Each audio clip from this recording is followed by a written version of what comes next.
একটা জিনিস হচ্ছে আপনি হচ্ছে এই মেশিনটা পানি আসলে এই যে দেখেন এখানে এই যে হিউমিডিফায়ার চেম্বারটা খোলার জন্য হচ্ছে আপনি এভাবে ধরে জাস্ট এটা নিচে দিকে একটু চাপ দিয়ে টান দিলে এটা খুলে যাবে। খুলে যাওয়ার পরে এই যে এখানে দাগ দেওয়া আছে মিনিমাম, মিডিয়াম এবং ম্যাক্সিমাম। আপনি হচ্ছে এখানে ডিস্টিল ওয়াটার অথবা মিনারেল ওয়াটার ইউজ করতে হবে। আপনি মিডিয়াম পর্যন্ত এখানে পানি দিয়ে দিবেন।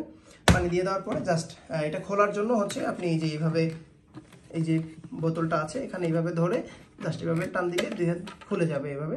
আবার আপনি এখানে এই পর্যন্ত দাগ পর্যন্ত পানি দিয়ে আপনি এটা জাস্ট এভাবে প্রেস করে লাগাই দিবেন। লাগানোর পরে আপনি এটা এখানে অ্যাডজাস্ট করে দিবেন। আর আরেকটা জিনিস হচ্ছে মেশিনের ফিল্টার। এই ফিল্টারটা হচ্ছে এই পাশে থাকে। এই ফিল্টারটা আপনি ম্যাক্সিমাম একটা ফিল্টার 2 মাসের বেশি ইউজ করবেন না। আপনি প্রত্যেক 1 সপ্তাহ পরে পরে জাস্ট এভাবে টোকা দিয়ে দিয়ে আপনি ফিল্টারটা পরিষ্কার করবেন। দেন হচ্ছে 1 মাস পরে আপনি ফিল্টারটা ধুয়ে একবার ইউজ করবেন। ধোয়ার পরে আপনি জাস্ট একবার ইউজ করতে পারবেন। মানে মোট টোটাল 2 মাস একটা ফিল্টার ইউজ করবেন। তাতে আপনার মেশিনটা ভালো থাকবে, আপনার মেশিনের সার্ভিসটা ভালো পাবেন। তো এই হচ্ছে এতটুকুই ছিল আজকে ভিডিওতে। ধন্যবাদ মেডিকেল মার্টের সাথে থাকার জন্য।